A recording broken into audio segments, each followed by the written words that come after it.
One of the amazing things about life is how much detail is packed into everything we interact with. Seemingly ordinary things, like t-shirts or frozen pizza, have hidden worlds of detail that 99% of people never know about.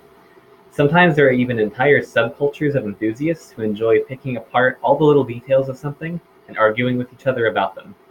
Today I'd like to talk about one of these ordinary things that has much more depth and history than you might think: tea. Most people around Hillsborough think of tea as iced sweet tea with lemon, like you get at restaurants. However, this is only one of many ways to enjoy tea.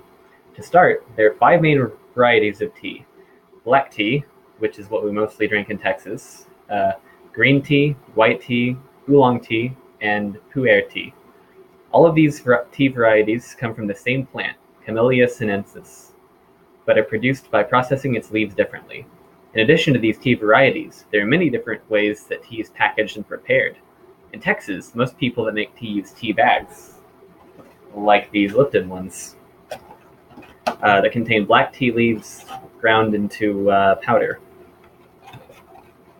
But many tea enthusiasts prefer loose-leaf tea, which consists of larger, unbroken tea leaves that, according to some, preserve more of the tea's flavor.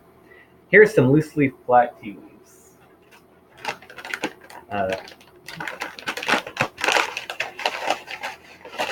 You can see that they're kind of rolled up a bit, and they unfurl as you brew the tea. Generally, loose-leaf tea is prepared using a strainer basket, like this, to separate the tea leaves from the liquid. There are also all sorts of factors that go into brewing tea, such as the tea vessel, like this pot versus this cup, brewing time, water temperature, all of which people are very particular about. Some people even insist on heating their cups before making the tea. Oolong, for example, is typically brewed with water at 90 degrees Celsius, as opposed to black tea, which is made at a full boil.